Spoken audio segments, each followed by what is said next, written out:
Hi, I'm your host, Marsha Florence of Just Ask Podcast Live.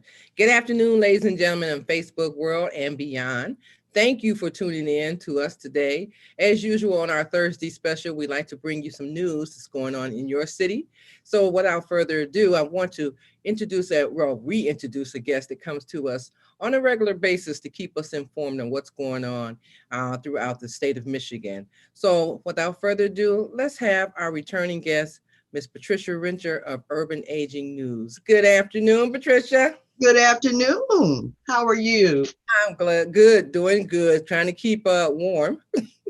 I know. Thanks for having me on again. Thank you for coming. Now, Pat, what I want to do is that our guests, our viewers that are tuning in today, and people who will see this a little later on, they need to know what's going on through the community. And your newspaper, the Urban Aging News, has a lot of resourceful information. So I know that you do this paper quarterly, but I want you to touch on that, where it's available at and how one can get that paper. And then we're going to go into to talk about what's in the paper today. Sure. Pre-COVID, there were lots of places where you could pick them up, namely senior centers, churches, and other venues that seniors and those that love them frequented. Now we're delivering during COVID, we've expanded the number of independent pharmacies and grocery stores. And if people have some suggestions, please let us know. We're delivering to all the senior residences in Detroit, Hamtramck, and Highland Park and Harper Woods. And of course, you can always access any issue, all past issues on our website, urbanagingnews.com. urbanagingnews.com. Okay. Because really a lot of the resources that are in your paper are resourceful for everyone, especially during this COVID time. A lot of people are scrambling, trying to get resources and don't know where to go, or may not be computer savvy, and, just going through the motions, trying to find someone to help them out during this COVID time is difficult as it is, but to not know where the resources are is even worse. Oh, absolutely. The other thing that we did was to get the papers into the various organizations that were doing food boxes and providing PPE.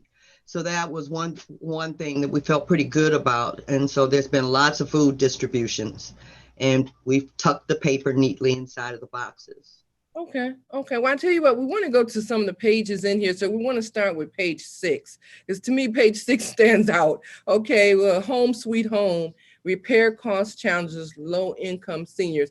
So Pat, can you touch on this page right here for us? I can. So, most everybody wants to age in place. And in Detroit in particular, or any place where there's old housing stock, it makes it very difficult to age in place, simply because there's so many needed home repairs. And so people are always looking for resources. Now, we've listed some resources on the next page, on page 7. And we're quick to say that a lot of the wait lists fill up quickly. Generally, the funds get used rather quickly. And so some of the community-based organizations that are facilitating these programs, they may only serve certain parts of the city.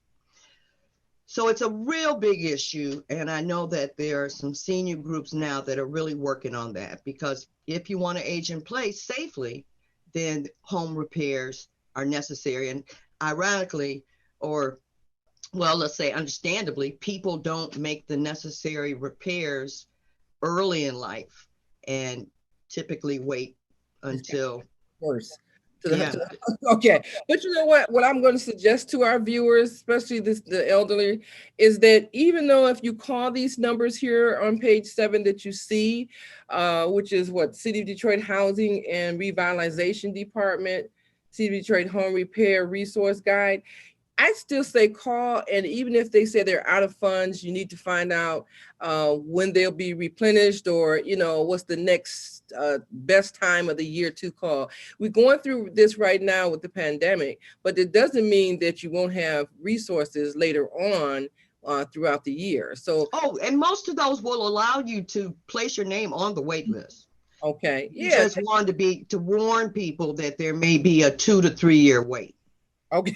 Well, 2 or 3 years is a little long time. Okay, but you Is. know what? Some of these programs have funding grants that come through periodically. Unexpectedly. Yeah, and you don't even know it. So I'm going to suggest that you call and just check every month or so. Just check every month. Mark on the calendar. I think I'm gonna call them. Or find someone in the neighborhood services that will give you some guidance on when these things or grants may come available, or repair loans. Okay, so let's go to page 9. Now, I like page 9, Pat. Okay, okay, page 9. So on page 9, more or less, we want to talk about the state ombudsman advocate for seniors, and then we got to mention the rest of the stuff people see. Absolutely, we do. So the state ombudsman advocate for seniors, what is that all about? So if you have a loved one that's either in a nursing home for the aged, or adult foster care, this is a twice monthly Zoom call. You can either go by way of Zoom, or you can call on the phone and listen to the call, and they give the most current, up-to-date information on what's going on with nursing homes and those long-term care facilities. So it's an excellent way to find out what's going on right up to the minute. Okay, so you can call the ombudsman, the state ombudsman advocate for seniors, tell them what facility your loved one is in, and they can do the investigation to find out. Well, you're talking about two things. The ombudsman can investigate and help you with matters at a specific nursing home. But this call, this bi-monthly call, is for anybody to join the call and hear updates on what's going on in the nursing home arena. Oh, okay. I'm sorry. Correction. Yeah. Okay. Yeah. So you want to know the goods, the bads, and the uglies in the nursing home. Yeah.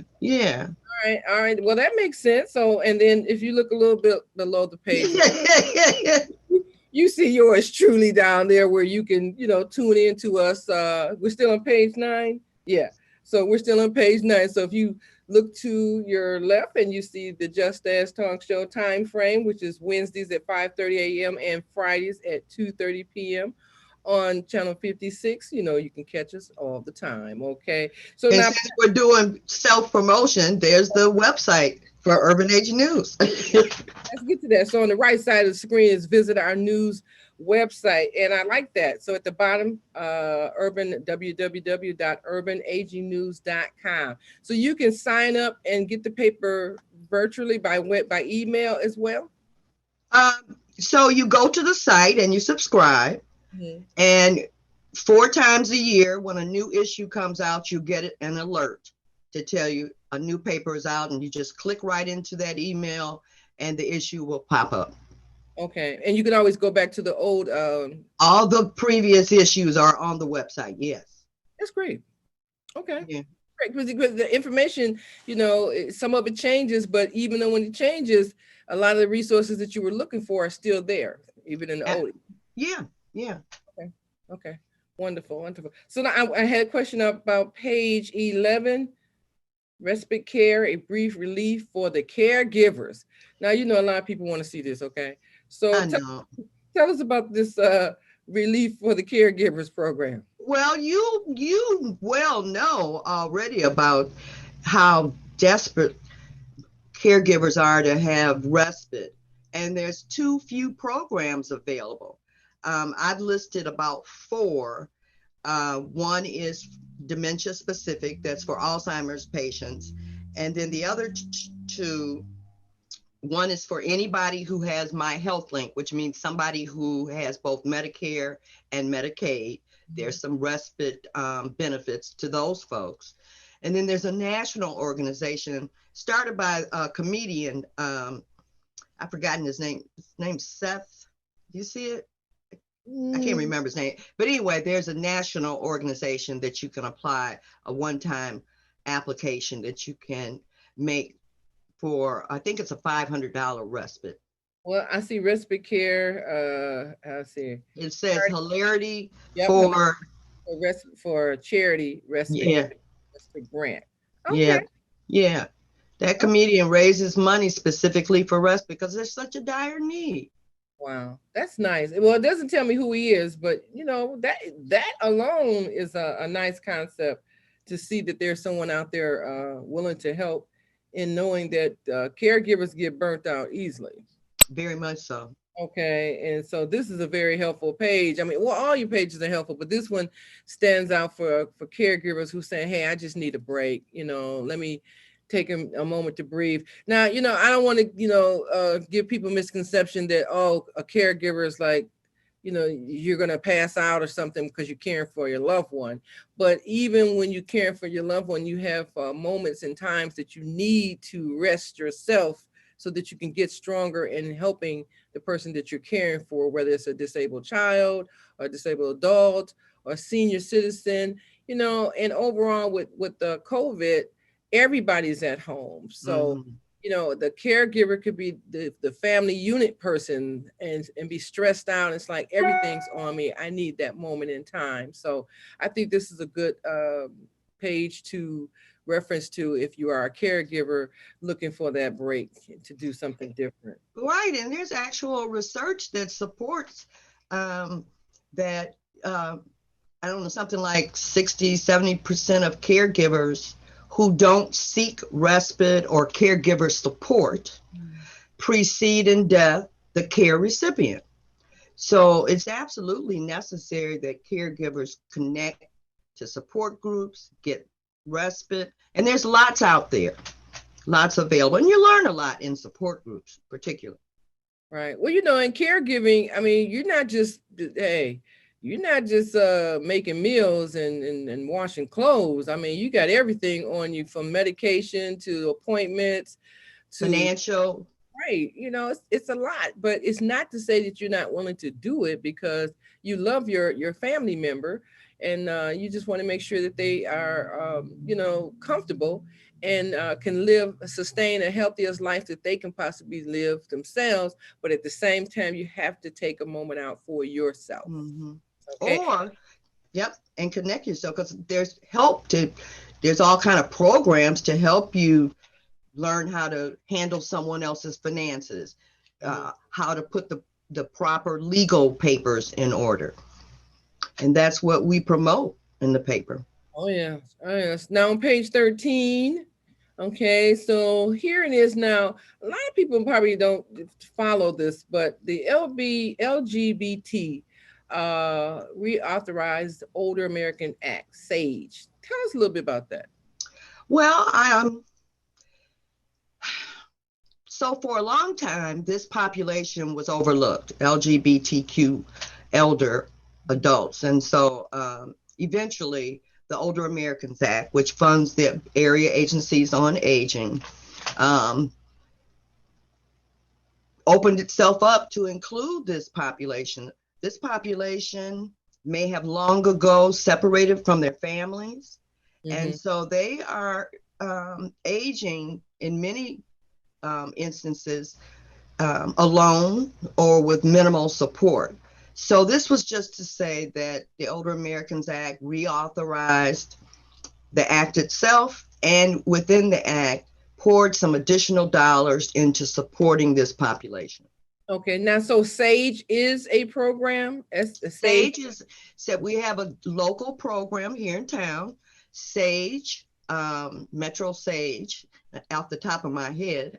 It's a national organization. We have a chapter here in Detroit. And they provide services specifically to older adults in that category. Okay. I mean, people are people, so everybody needs some help, and you got to know where to go to get your help. Okay, so I look at it like if there's a organization that specifies help for the LGBT, then that's fine. But generally, we're supposed to just be helping each other. Period. Okay, Yeah. but like you said, some people may be separated from their families for various reasons, and Hmm. family members who shun people who say, "Oh no, I don't want that in my household." You still got to have some resources and some connections, and And a hopefully, safe place to go. right. Yeah, thank you. Hmm. Safe place to go. Okay. So now I'm gonna tell you something. I'm impressed, and I shouldn't say impressed, but I'm really glad to see this article on page. Is this 13? Let me see what I got here. Okay, it's page 14. Okay, this lady here, practitioner assists colonoscopy patients as only a fellow ostomate can.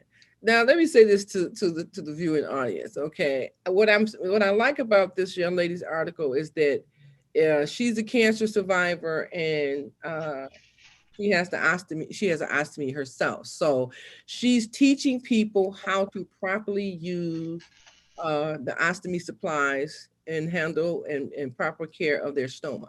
Am I right, Pat? Absolutely. Okay, okay, okay. So, And you can also tell us why that's necessary. well, one thing about it, I'm gonna tell you, ladies and gentlemen, my family member, my mom was, a stoma patient, and we went through a whole lot of madness before we got it right. So I'm gonna say this on the top of the list. As they told us after they had prepared us to come home, and you just get that 10-minute run through of all you got to do is do this, and put the bag on, do this. It's not like that. And in the interim, what you need, if you're out there struggling with the stoma, you need to go back to the doctor and find out what facility or program has a specialized stoma care nurse. Right. Okay.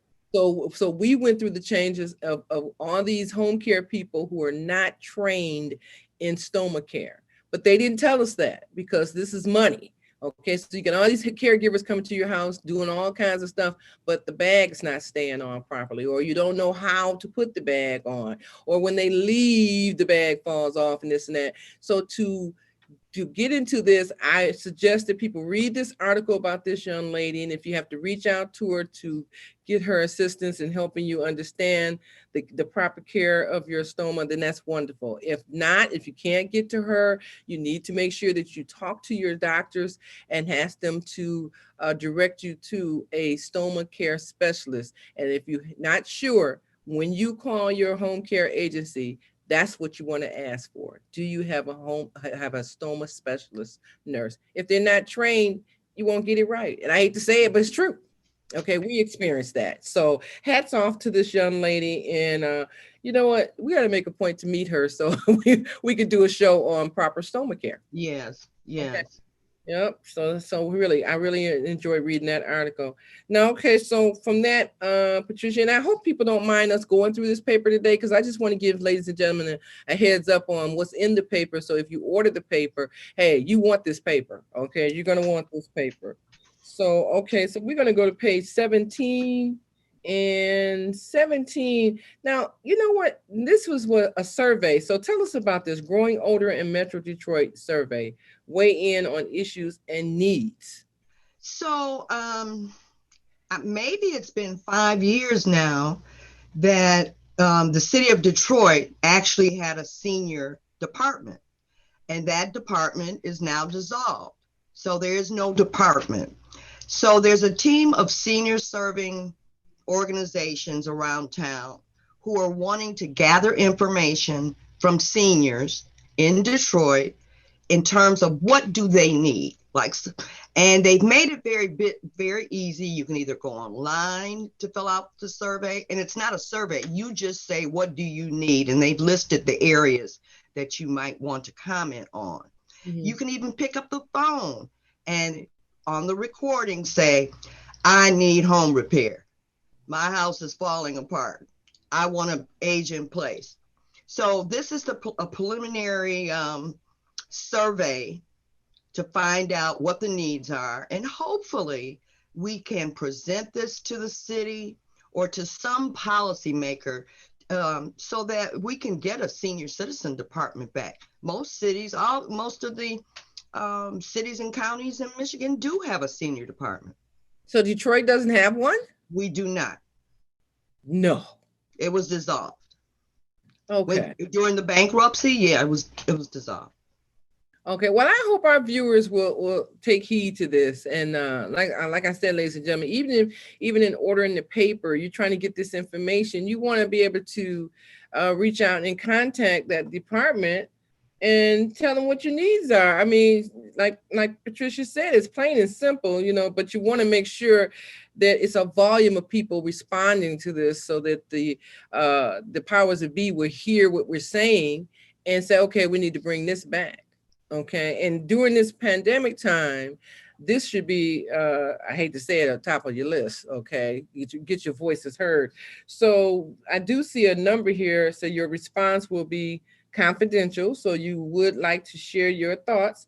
You can call 734, area code 734-681-0854. So that's 734-681-0854.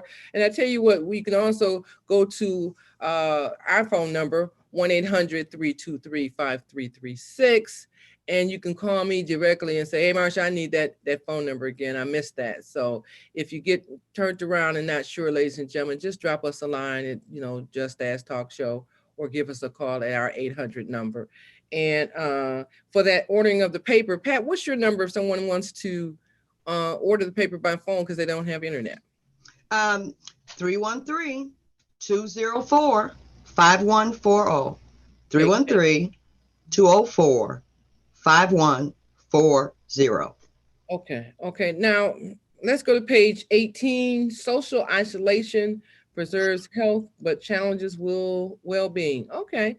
So the social isolation is serious for everybody, but this in particular is what, Pat? Yeah, well, we already had an issue of, we meaning the Aging Network, already had an issue of social isolation pre-pandemic. Far too many seniors were aging alone, and people didn't know what their circumstances were and what they needed and so forth. And now, pile on top of that, COVID. So, and it can impact your mental and physical health, being socially isolated. This is a professor here at University of Michigan, Ann Arbor, who actually did a study. She looked at seniors in the early days of the pandemic, and everybody seemed to be doing so and adjusting. And now she's looking at it as we're what, 9 months in, 10 months in, and people are getting restless and they're getting what they call pandemic fatigue. So she just made a list of recommendations, especially during the holidays, of things you can do to occupy yourself. Now that's on page 19. So let's go to page 19 because I see some of the things that she said. And this is Brenda Whitehead. Dr. Brenda Whitehead, yes. Okay.